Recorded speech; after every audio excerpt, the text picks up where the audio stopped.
সব ভালো লাগে, কোরআন ভালো লাগে না। এদেরকে শিখানো হয়েছে, আরে তোমরা তো মানুষ না।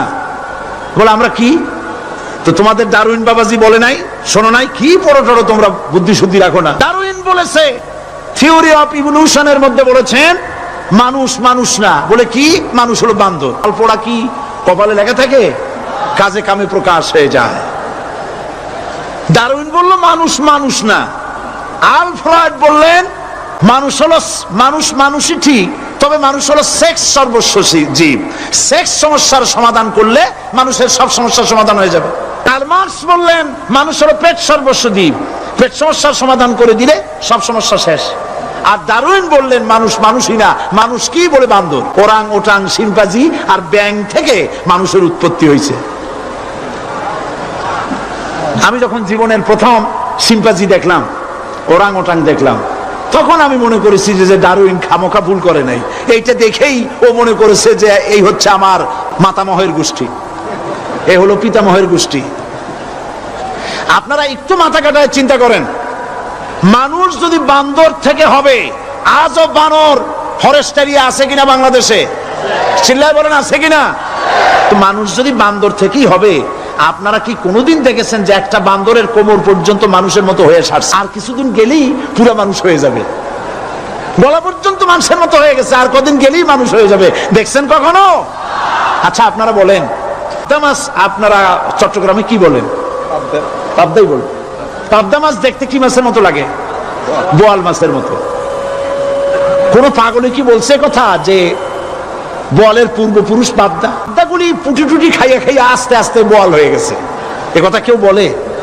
আচ্ছা শোলের যে ছোট সাইজ, শোল মাছ, গজাল মাছ, এর যে ছোট্ট সাইজ ভর্তা করে খায়, শুটকি বানায় খায়, ওগুলোর কি বলে? টাকি মাছ। এই টাকি মাছ দেখতে শোল মাছের মতো। কেউ পাগলকে আজ পর্যন্ত বলেছে যে শোল মাছের পূর্বপুরুষ টাকি, টাকিগুলা সার মার খাইয়া আস্তে আস্তে শোলে পরিণত হয়ে গেছে? কেউ বলেছে কখনো? ডারউইন কয় বোতল খাইয়া যে এই মতবাদ লিখছে আল্লাহই ভালো জানে।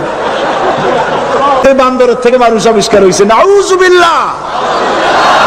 এগুলি পড়ানো হয় কলেজে, বিশ্ববিদ্যালয়, তাই আমাদের সোনার ছেলেরা বান্দরামি করে।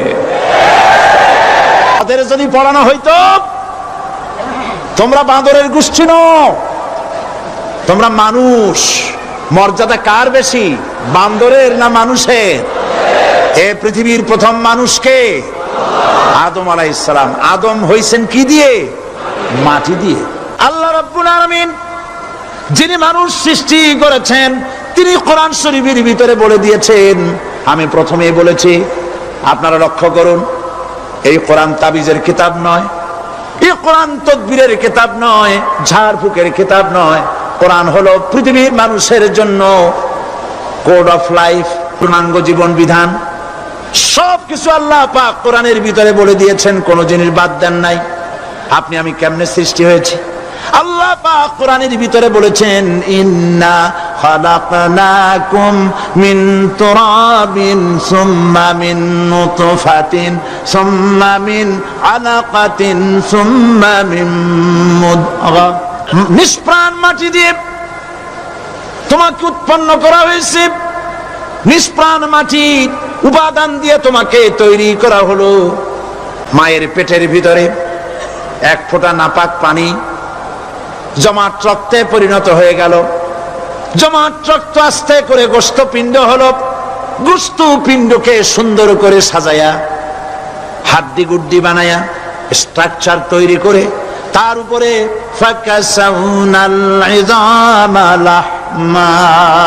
আমরা দিয়ে গোস্ত দিয়া সাজায়া সুন্দর করে বানালাম।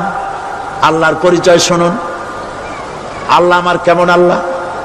মায়ের পেটের ভিতরে সন্তান বানায়া এরপরে যখন রূহ দেওয়া হয়েছে, ক্ষুধা লেগেছে, খাবারের প্রয়োজন হয়েছে, আল্লাহ রাব্বুল আলামিন ওই কচি বান্দা মায়ের পেটে বসে কি খাবে, সেজন্য তার মা চিন্তা করে নাই, বাবা চিন্তা করে নাই, সরকার চিন্তা করে নাই।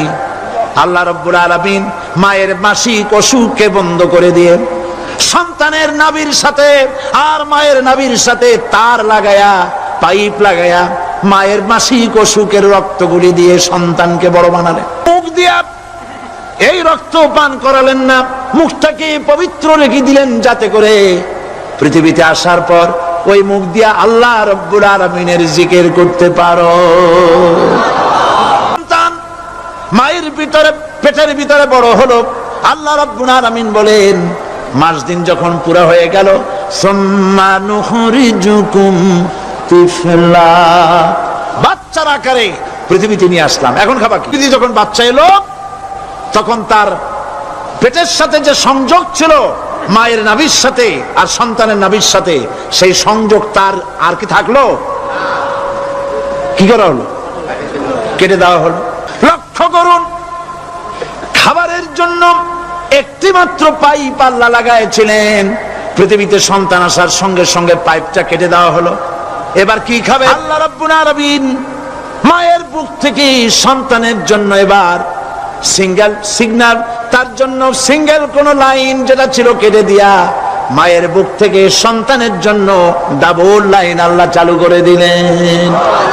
এমন দুধ বানায় দিলেন যা শুধু খাবার নয়, শুধু ফুড ভ্যালু নয়, এই দুধের ভিতরে ক্যালসিয়াম, এর মধ্যে ভিটামিন, এর মধ্যে আয়রন, এর মধ্যে মেডিসিন। দুনিয়ার এই সন্তান ছিল ফি কারারিম মাকিন, সুরক্ষিত জায়গার ভিতরে ছিল, কোনো পলিউশন সেখানে যেতে পারতো না, রোগের জার্ম সেখানে যেতে পারতো না।